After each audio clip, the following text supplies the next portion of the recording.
Hey, what's going on, everybody? This is Tuco with Music ID TV. Hey, what's up, guys? Dave for Music ID TV. We are here at the Music of Business Conference presented by Urban Network Digital. How do you utilize social media? How to create a brand? It's a publication that's been around for 15 plus years, and they have a conference.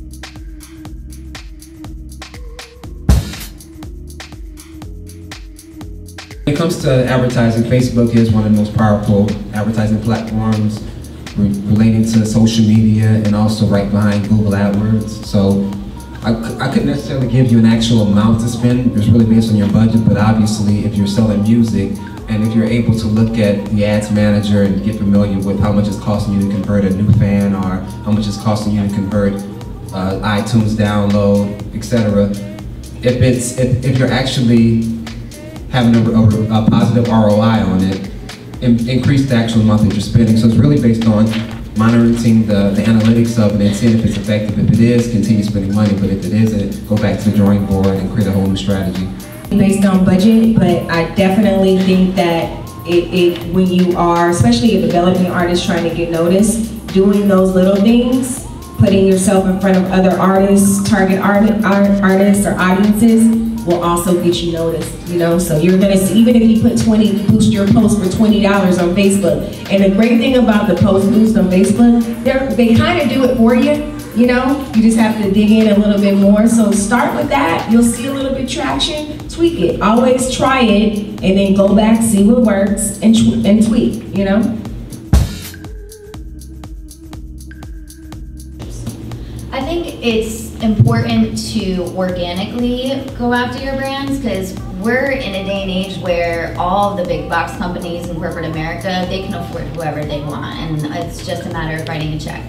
Those that they end up working with that are more on the start or maybe come up spectrum, those come very organically. So it's really figuring out, again, what do you attract to? For example, with Problem, he is very big into athletic gear. He doesn't wear chains, he doesn't like flashy stuff. He's like a two-piece sweatsuit kind of guy, loves his Puma. So what we did is we reached out to Puma and we started a relationship, and they started sending him clothes, and we would have him wearing it for certain interviews or shooting a video, and he would be in it. And they didn't ask for it, but we would send over photos, we would send over videos letting them know. And lo and behold, now we've been working with Puma for the last 7 months. And that took a good amount of time to foster, but it really is an organic relationship, and they love working with him because they know he's already a fan of the brand. So figure out what brands you're a fan of, incorporate them into your everyday life. Let them know that you're a fan, tag them on certain things. You know, if you do have a contact,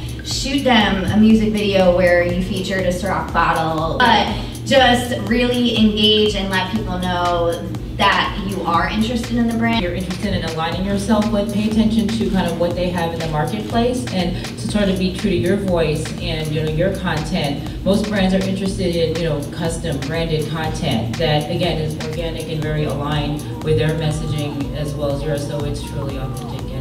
A lot of these brands, they don't know who the hottest artist on the street is. So I think the most important thing to do as a new artist is align with those curators or those tastemakers, especially at the big media companies. So for example, when I was at MySpace, my job was to find out which artists the brand should work with. So when Trojan came to us, we said, Miguel, Janae Aiko, we don't know who they are. And we had to send them all the information of who these artists were. And when it came to Metro PCS, Coca-Cola, etc. So there's people in every single media company where brands then sponsor their programs, that they're the curators of what those programs are. So if you have those relationships with who those curators are, you'll be a closer fit to the brand. On top of that, there's also smaller brands that attach themselves to, like Carly Enriquez's Kathy Bustelo, or you'll see, you know, other DJs are attached to certain carriers. You know that they're a tastemaker and a curator for that brand, so building that relationship with them will have them go to a trusted source and discovering you faster than if you're trying to do it on your own. Their email. A couple of ways that you could do it. You could do a download for an email campaign via some of these, I feel like bands in town may have that. I feel like you can do it through SoundCloud. You know, you can send me your email and I'll send you some music back. You know, incentives, email for a merch t-shirt. You know, there are different things that as a developing artist, people want free shit.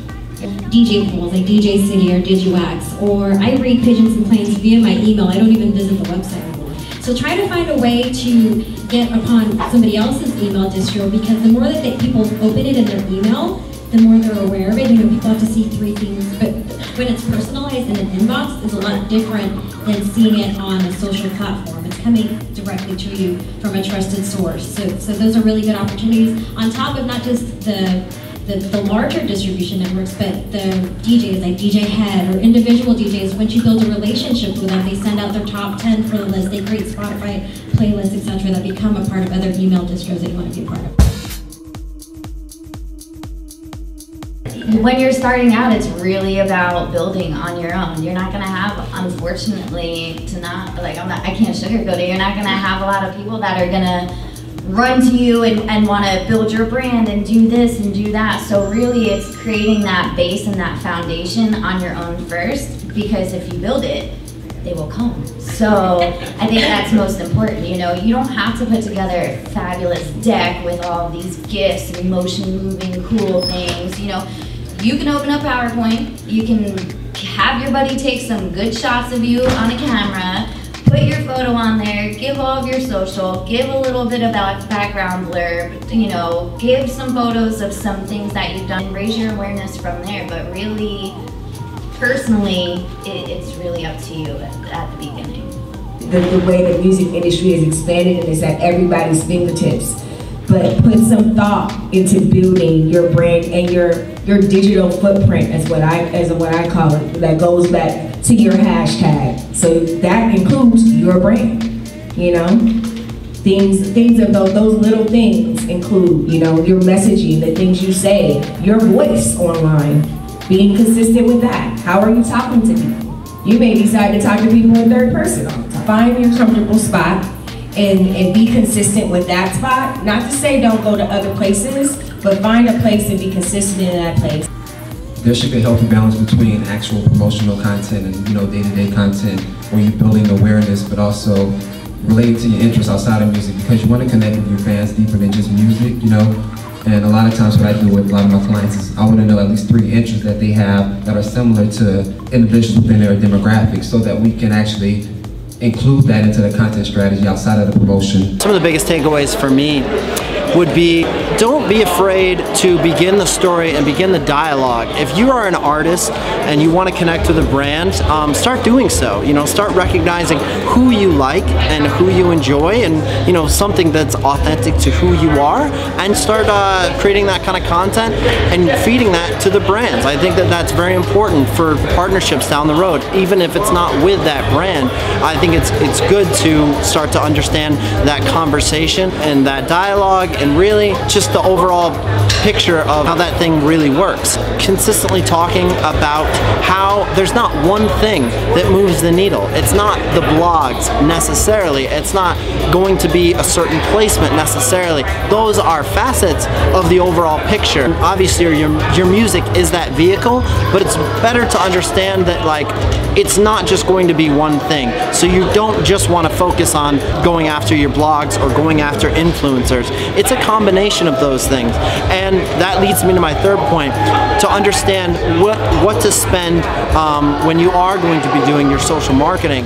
Your social marketing, like talking about like what platforms, you know, I think it's understanding first of all, what your budget is, and then from there understanding, okay, so where's my audience, polling that audience, figuring out what your analytics are, and then really using that data to go out and directly target those people with that message, but to really curate that message on that platform. And I would say the biggest takeaway that I got from the digital marketing panel, one of the things is that you should really consider housing most of your content on a specific platform. When you spend your time on social media, there are a ton of social media platforms. I know a lot of people are wondering, what should I spend my time on? Should it be like YouTube? Should I build my YouTube channel? Should I build up my Instagram, my Twitter, Facebook? I don't know what to do. Just focus on one platform. Build there. Whatever platform is best utilized for the way you communicate your art, start there. Another thing is not only do you start there, but then make sure you then convert those people and try and get emails. Give them incentives